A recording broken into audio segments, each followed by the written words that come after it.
Halo, Assalamualaikum warahmatullahi wabarakatuh. Kembali berjumpa dengan saya Hersman Arif dari Forum News Network. Saya mengajak Anda untuk kembali menyaksikan film dokumenter Dirty Election yang digagas oleh sejumlah aktivis dari warga biasa, kemudian dari pakar IT dan juga dari sejumlah pengacara.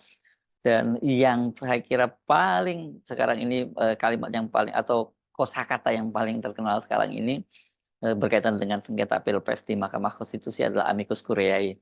Ini kalimat yang asing ini belakangan menjadi sangat akrab. Tetapi apa sebenarnya sih amicus curiae itu dan mengapa sejumlah warga itu sekarang ini termasuk bukan warga biasa ya, karena banyak sekali profesor atau guru besar dan para dosen dari berbagai perguruan tinggi, kepada intelektual, bahkan kemudian tokoh sekelas Habib Rizik Sihab dan juga Ketua Umum PDIP yang juga mantan Presiden Ibu Megawati itu mengajukan diri menjadi amicus curiae. Ya kita simak ya, kita ajak Anda untuk menyimak penjelasan dari Ahmad Ayat Mutakin, salah satu warga negara yang mengajukan dirinya menjadi amicus curiae, dan ini bagian dari seri film dokumenter Dirty Election.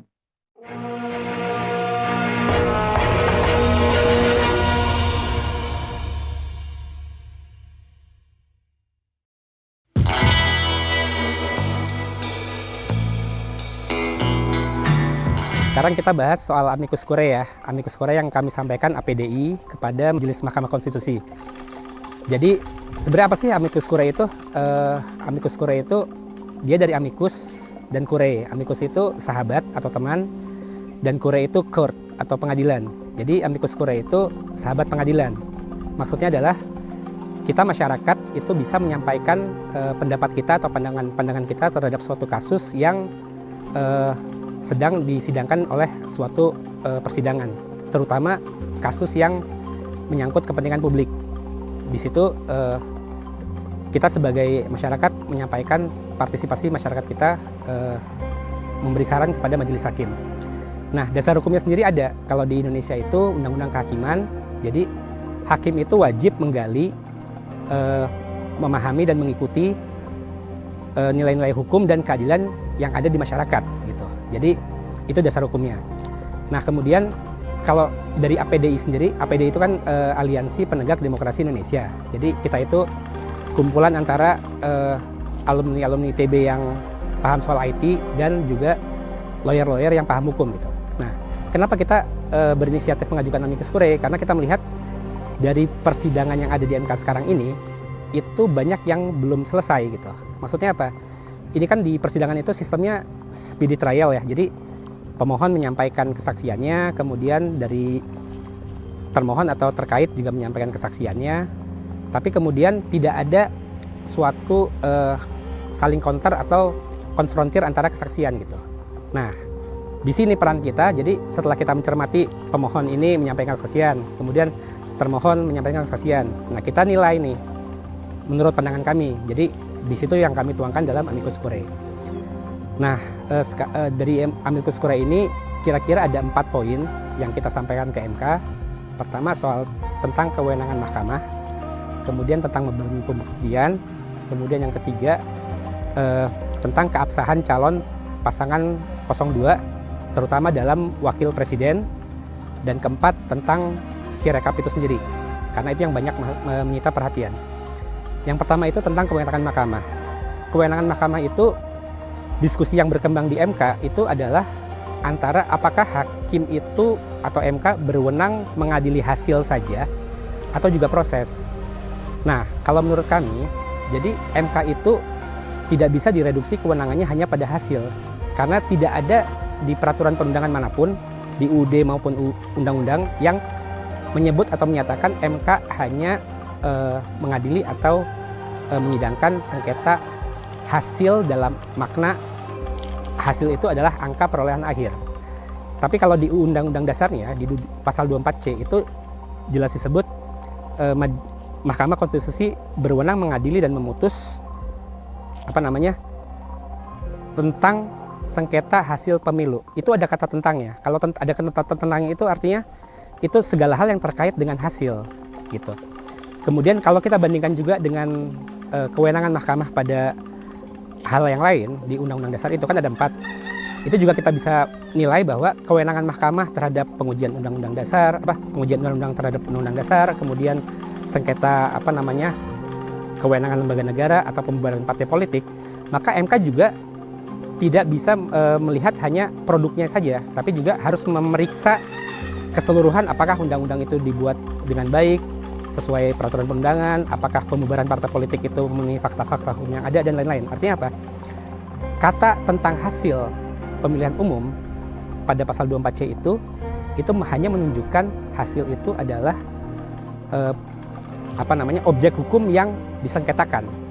Tapi untuk menilai itu, maka Majelis Hakim Mahkamah Konstitusi harus memeriksa keseluruhan proses, apakah proses ini dari awal sampai akhir itu sesuai dan sah, tidak melanggar hukum dan peraturan perundangan, sehingga hasil yang di akhirnya itu sah secara hukum. Kira-kira begitu. Itu kewenangan mahkamah. Kemudian yang kedua, beban pembuktian. Beban pembuktian itu perbedaan pendapat yang mengemuka biasanya apakah pembuktian itu hanya di penggugat atau tergugat juga gitu. Nah, soal beban pembuktian ini sebenarnya memang kalau dari Latin maksimnya itu kan misalnya actori onus probandi gitu ya. Padahal itu sering diartikan actori onus probandi itu the burden of proof lies on the plaintiff. Padahal actori itu sebenarnya the one who acts, artinya siapa saja yang mengklaim gitu. Jadi kalau prinsip dasarnya itu pembuktian itu seharusnya adalah siapa yang mendalilkan, dia yang harus membuktikan. Itu berlaku untuk yang menggugat atau yang tergugat. Nah, jadi artinya KPU pun harus bisa membuktikan segala klaimnya bahwa memang datanya benar, angkanya benar, dan segala macam. Tidak, beban pembuktian itu tidak boleh hanya diserahkan kepada penggugat. Kira-kira seperti itu. Kemudian yang ketiga itu soal keabsahan calon 02, terutama wakil presiden ya. Jadi kan ceritanya gini, 02 itu, Gibran itu bisa maju menjadi wapres setelah MK mengubah persyaratan pencalonan calon presiden dan wakil presiden di Undang-Undang Pemilu melalui putusan MK 90. Ini yang sangat banyak disorot oleh masyarakat. Karena putusan 90 itu dibuat dengan Hakim Mahkamah Konstitusi Anwar Usman yang sudah terbukti melanggar etik dan hukum karena diputus oleh Mahkamah MK sehingga hakim tersebut kemudian diberhentikan gitu ya. Walaupun diberhentikan sebagai sebagai ketua hakim, bukan sebagai hakim. Nah, dengan putusan MK itu, maka seharusnya putusan 90 itu tidak sah sesuai pasal 17 Undang-Undang Kehakiman. Karena di pasal 17 Undang-Undang Kehakiman, pasal 5 dan 6, ketika pasal 5-nya dilanggar, itu maka pasal 6-nya menyatakan putusan tersebut dinyatakan tidak sah gitu. Ini sebenarnya hal yang sangat terang benderang gitu ya. Kalau kita lihat pasal-pasalnya itu, maka seharusnya sejak MK memutuskan Anwar Usman bersalah dan melanggar secara hukum, maka putusan 90 itu harusnya tidak sah gitu. Nah, masalahnya adalah ketika banyak pihak yang mengajukan pengujian kembali ke MK dan MK, ini menemui jalan buntu. Jadi ketika diajukan ke MK itu MK hanya memutuskan Anwar Usman bersalah dan melanggar, tapi putusan 90-nya tidak dibatalkan atau tidak dinyatakan tidak sah gitu. Kenapa? Karena MK itu berpendapat bahwa MK tidak berwenang dan kemudian menyarankan agar pengujian itu diserahkan kembali kepada pembuat atau yang berwenang, dalam hal ini MK gitu. Oke, nah itu kan MK mengatakan tidak berwenang. Kemudian ketika banyak pihak kemudian menguji kembali ke MK, yang terjadi adalah MK mengatakan bahwa tidak bisa menerapkan pasal 17 kepada putusan tersebut karena MK berpendapat bahwa putusan MK itu final, berkekuatan hukum tetap dan mengikat, sehingga MK tidak mau masuk ke situ gitu. Artinya apa? Di sini ketika MK merasa tidak berwenang dan melimpahkan kepada MK, kemudian MK juga memutuskan tidak bisa menerapkan itu dan menyerahkannya kepada malah ke lembaga pembentuk undang-undang atau DPR gitu. Maka artinya apa? Ini sesuatu yang sudah jelas bahwa ketika suatu putusan itu dinyatakan dibuat dan dibentuk melalui proses di mana hakim itu melanggar etik dan sesuai undang-undang kehakiman itu tidak sah, sesuatu yang ini sudah sangat jelas, itu secara praktis tidak bisa dinyatakan tidak sah oleh proses sistem hukum yang ada gitu, baik MK maupun MK tidak bisa menyatakan itu. Nah, lalu kami memikirkan jalan keluarnya bagaimana gitu. Nah, salah satunya adalah menerapkan prinsip atau doktrin void ab initio. Jadi void ab initio itu adalah void itu batal atau tidak sah gitu ya. Ab initio itu sejak awal. Jadi artinya apa? Sebenarnya kalau kita lihat substansinya, ketika putusan 90 itu dibuat oleh hakim yang melanggar, artinya putusan itu dibentuk melalui suatu proses yang tidak sah gitu ya. Maka produk dari putusan 90 itu sudah tidak sah sejak awal, void ab initio. Sehingga sebenarnya tidak perlu dinyatakan oleh majelis hakim manapun untuk membatalkan itu. Nah, tapi karena MK dan MK tidak mau, dan MK juga putusan itu kan dibuat oleh MK. Jadi ini sebagai bentuk pertanggungjawaban MK, maka dia bisa saja menyatakan itu tidak sah untuk lebih membuat kepastian hukum gitu. Nah, ini kan kebetulan perkaranya itu PHPU, bukan PUU. Jadi sebenarnya MK bisa menyelipkan dalam putusannya itu yang menyatakan bahwa putusan tersebut tidak sah gitu. Kalau di PUU kan mungkin MK itu terhalang oleh pilihan amar putusan yang hanya menyatakan setuju atau tidak setuju, atau undang-undang ini konstitusional atau tidak. Tapi kalau dengan ini, karena ini kasusnya presiden, MK bisa menyelipkan itu bahwa karena putusan MK 90 ini dianggap void ab initio, maka persyaratan calon wakil presiden oleh Gibran itu tidak sah gitu. Kira-kira seperti itu. Nanti lengkapnya bisa dibaca di amicus curiae yang kami sampaikan ke MK. Kemudian yang keempat itu sirekap itu sendiri. Ini banyak menjadi bahan yang menyita perhatian publik ya, dan di persidangan juga.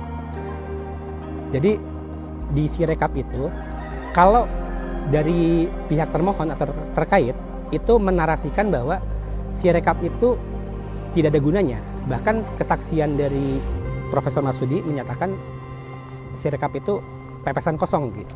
Jadi seolah-olah kalau nggak ada sirekap pun itu nggak apa-apa gitu. Padahal itu sama sekali tidak benar. Karena dasar hukum sirekap itu sangat kuat. Di beberapa PKPU juga dimuat sirekap itu definisinya seperti apa, sebagai alat bantu dan sarana publikasi. Nah, kemudian yang paling jelas itu di PKPU nomor 5 tahun 2024 itu disebut, itu ada beberapa pasal yang menyebut itu, bahwa sebenarnya seluruh form D rekapitulasi yang hasil dari pleno baik tingkat kecamatan, kabupaten kota, provinsi maupun nasional itu dibuat melalui sirekap. Artinya apa? Form rekapitulasi, form D, itu kan produk hukum. Produk hukum itu diproduksi atau dibuat melalui sirekap. Artinya antara sirekap dan proses rekapitulasi itu satu kesatuan, tidak bisa dipisahkan, dan produk hukumnya itu diproduksi oleh sirekap. Sehingga ketika sirekap itu bermasalah, maka produk hukumnya juga bermasalah.